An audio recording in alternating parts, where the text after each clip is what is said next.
नमस्कार मित्रांनो, तुमच्यासाठी अतिशय आनंदाची बातमी आलेली आहे। ग्राम विकास मंत्रालय अंतर्गत आता 9440 पदांची पदभरती निघालेली आहे। यामध्ये पदाचे नाव असणारे ग्राम रोजगार सहाय्यक आणि ब्लॉक सुपरवायझर। या व्हिडिओमध्ये तुम्हाला या भरतीची संपूर्ण माहिती बघायला भेटणार आहे, त्यामुळे व्हिडिओ शेवटपर्यंत नक्की बघा। व्हिडिओ आवडल्यास व्हिडिओ लाईक करा, चॅनल सबस्क्राइब नक्कीच करा। जर तुम्ही अजूनपर्यंत अंगणवाडी विभागामध्ये जी पदभरती निघालेली आहे ती जर नसेल बघितली तर मी या डिस्क्रिप्शनमध्ये त्यावर सुद्धा लिंक देत आहे, तुम्ही ती पण व्हिडिओ नक्की बघा किंवा चॅनलवरती जाऊन सुद्धा ती व्हिडिओ नक्कीच बघू शकता। बघा, स्क्रीनमध्ये तुम्हाला संपूर्ण जाहिरात दिसत आहे। यामध्ये ग्रामीण विकास मंत्रालय अंतर्गत ग्राम रोजगार सहाय्यक आणि ब्लॉक सुपरवायझरची पदभरती असणार आहे। यामध्ये टोटल वेकन्सी असणार आहे 9440। बघा आता यामध्ये कोणत्यासाठी किती रिक्त जागा असणार आणि कास्ट वाईज किती असणार आहे।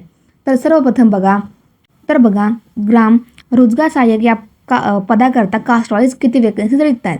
तर सर्वप्रथम UR या कास्ट करता 2744 वेकन्सी रिक्त आहेत। OBC करता 1170, EWS करता 811 जागा रिक्त आहेत, SC करता 299, ST करता 188 आणि EXS याकरता 43 वेकन्सी रिक्त असणार। ब्लॉक सुपरवायझर या पदाकरता UR या कास्टसाठी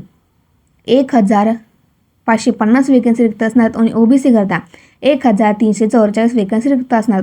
त्यानंतर EWS करता 485, SC करता 444, ST करता 332 आणि EXS याकरता 30 जागा येथे रिक्त असणार आहे। बघा, तुम्हाला शैक्षणिक पात्रता काय लागणार आहे।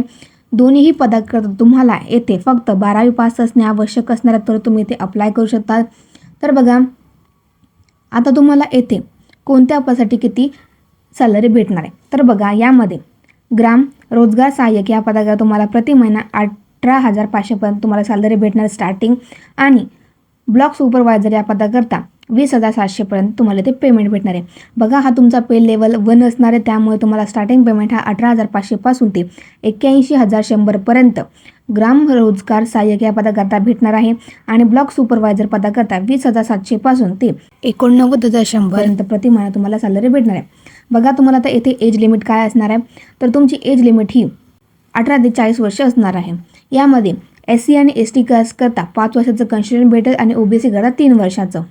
तर बघा ॲप्लिकेशन फी किती लागणार तुम्हाला। जर्नल OBC EWS MBC उमेदवार करता 250 रुपये अर्ज शुल्क असणार आहे आणि त्यानंतर SC ST आणि अन्य याकरता जे आरक्षित वर्ग असतात त्यांच्याकरता 150 अर्ज शुल्क असणार आहे। बघा असे कोणते डॉक्युमेंट आहे जे तुमच्याकडे असणे आवश्यक असणार, तर तुम्ही ते अप्लाय करू शकता। तर सर्वप्रथम तुमच्याकडे फोटो, सिग्नेचर, आधार कार्ड, पॅन कार्ड, त्यानंतर तुमच्याकडे तुमचं जे एज्युकेशन क्वालिफिकेशनमध्ये 12वीचं सर्टिफिकेट असणे आवश्यक असणार आहे, 10वीचं सर्टिफिकेट। त्यानंतर जर तुम्ही कास्टमध्ये असाल तर caste certificate, non criminal, domicile हे तुमचे महत्त्वाचे डॉक्युमेंट असणार ते तुमच्याकडे असणे आवश्यक असणार आहे। बघा ॲप्लिकेशन स्टार्टिंग डेट काय असणार आहे, तर ॲप्लिकेशन स्टार्टिंग डेट ही 7 जानेवारी 2026 पासून होणार आहे व अर्ज करण्याची शेवटची तारीख ही 8 फेब्रुवारी 2026 असणार आहे। डिस्क्रिप्शनमध्ये मी ॲप्लिकेशन लिंक देत आहे।